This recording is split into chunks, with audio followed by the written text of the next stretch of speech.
Whenever I play a game, the one activity I spend most of my time on is customizing. Whether that's building, naming, beautifying, or just screwing around, it's a fun time to be had. But what truly draws me to customize my game world is seeing how my customization interacts with the rest of the game. Take Roller Coaster Tycoon for example, a great game for customization and one with many good memories. When I sift through these memories, I remember that what stuck with me about playing RCT was seeing the guests interact with something I created. The coasters, the food courts, the scenic pathways, these player-made creations would not be nearly as much fun to make if there were no guests to use them. Watching them enjoy your park feels very rewarding, like we have placed a part of ourselves into the game world. That interactivity between the players' creations and the gameplay systems is an underappreciated aspect of why we love to customize in our games. Hello, my name is Oldengold, and this is my video on why we love to customize our worlds.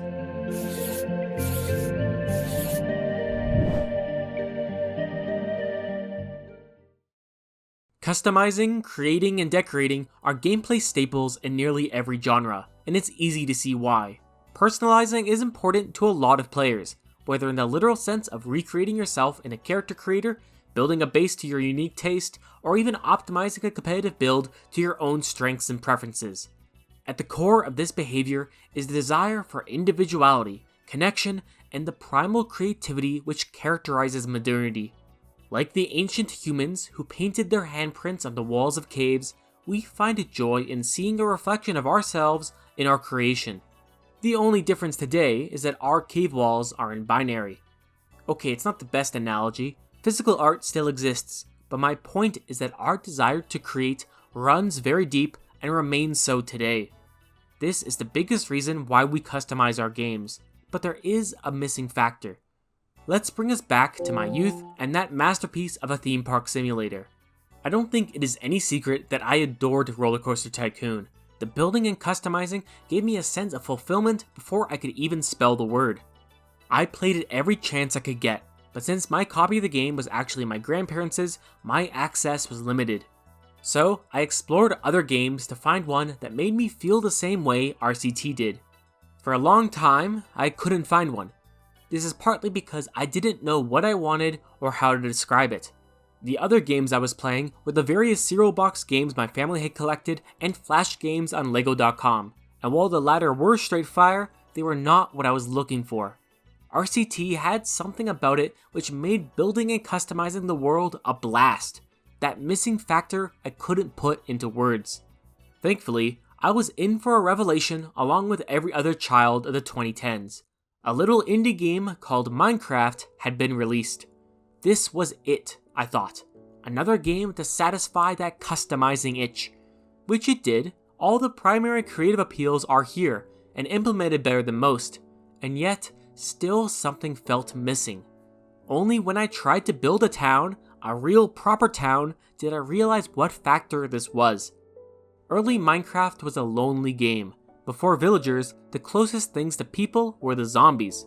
In this atmosphere, I lamented that all my building and decorating for my town was inconsequential, because there was no one to populate the homes, to experience what I had just made. It was no true settlement, just a facade, like an amusement park without any guests. What I wanted was not only to create something I could call my own, but to have the game acknowledge my contribution by seeing the world interact with it. That is why I think multiplayer Minecraft is the best form of the game. The world, in the form of other players, interacts with the things you create and customize, and decoration suddenly becomes more meaningful. I am reminded of that Gabe Newell quote about what fun is in the context of Half-Life 1. The point I would make is, if I go up to a wall and shoot it, to me it feels like the wall is ignoring me. I'm getting a narcissistic injury when the world is ignoring me. This sentiment works just as well outside of first-person shooters. Say I am playing a city builder and I want my citizens to be able to walk across the river from one end of my city to the other. There is already a bridge, but it is out of the way and citizens must walk far longer to get where they need. Very inefficient. So I build a more accessible bridge, decorate it and make it nice. Put some time into it. If my citizens do not use this bridge and continue using their previous path, I get annoyed. Not only is this just bad pathing, it is the game ignoring my efforts. The fun I feel from customizing the bridge is weakened by its misuse. However, the opposite is just as true. When a game acknowledges your customization by having the world interact with it, then the fun is amplified. The interaction between simulated systems and a person's creation is a defining feature of gaming, offering a form of enjoyment not found in other creative endeavors. No better genre demonstrates this than the building sim. Otherwise known as construction and management simulations, building sims have been around for a long time and are best known by their many subgenres. City builders, colony sims, factory sims, and your good old-fashioned tycoon. Despite the differences between these subgenres, they are united by their focus on having the player's designs affect the game process. The entertainment from interaction is the core of building sims, which is why they make such good examples to explain why we love customization. Take RimWorld for example. The main interaction is with your colonists as they utilize the colony you create for them. The nature of the survival gameplay incentivizes an efficient building layout to make your colonists as productive as possible, yet many players still customize their colonies into impressive, creative, and beautiful settlements, regardless of efficiency. They are using the game as a creative medium. At that point you may ask, why not just paint a picture of a pretty colony? But that's not the same.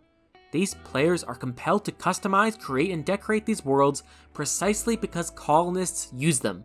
They will walk your streets, fight from your walls, eat your crops, and live in what you created.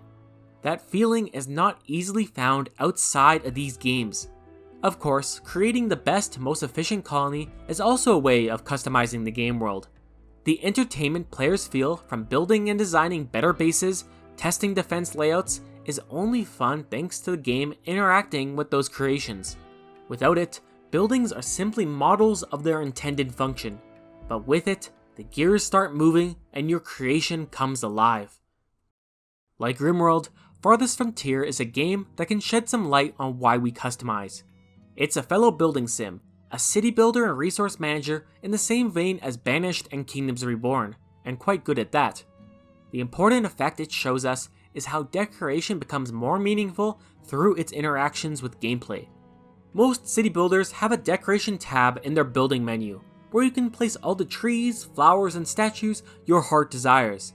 Some of these are props, merely existing for visual appeal, but others make a tangible effect on your gameplay.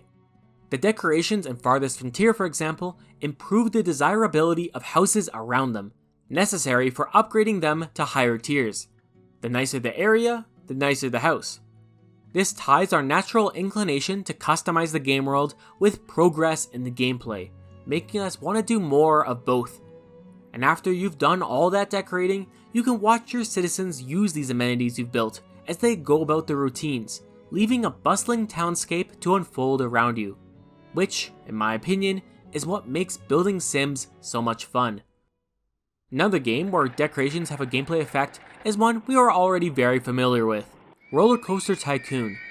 Yeah, a lot of people don't know this, but scenery is useful for more than just making your park look pretty. When placed near a coaster, it can increase the excitement rating by as much as 4 points. All my life I had been decorating my coasters just because it looked cool. I had no idea it actually did something. Just like Farthest Frontier, this interaction between creativity and gameplay incentivizes both. But there's another item that illustrates this even more potently, the coasters themselves. The coaster building in RCT is renowned for its customizability, and the coasters players have made with the system are impressive to say the least. But the best part is watching your park guests ride these creations of yours, to see them jump for joy, or drop in agony. And in RCT 3, you can ride your coaster creations as well. Building the coaster was already a fun time, but seeing the game world interact with it makes it even better. A game like Cities Skylines also has people ride our creations, not for pleasure, but for good old-fashioned locomotion. Transportation, getting your population from A to B, a staple of any city builder. Roads, bus routes, trains, trams, subways, monorails, ferries, airplanes, all these forms of transportation are an opportunity for city skylines to interact with our customization. It can be an elegant system that enhances the cityscape, or a nightmare construct beyond our comprehension. Both are fun to build because after you're done, you get to watch the little people navigate a network you designed, for better or worse. This interaction is the core of why we like to play simulations. They simulate. They respond to the player's actions, which include their customized transportation infrastructure. The Anno series similarly uses transportation as a way it interacts with your creation, albeit to a lesser extent. Rather than moving people, these games move goods through trade routes between storehouses. As you build your sprawling empire of colonies, each with its own resources, you will create many of these trade routes and assign ships to work them. Soon, these ships become the visual representation of the custom economic machine you have created. The economic simulation brings meaning to each colony you build, a reason to customize and specialize them. In addition, designing the layout of your city is another source of interaction. This is best exemplified in Anno 1800, where during festivals, a parade of your citizens will march down the city streets.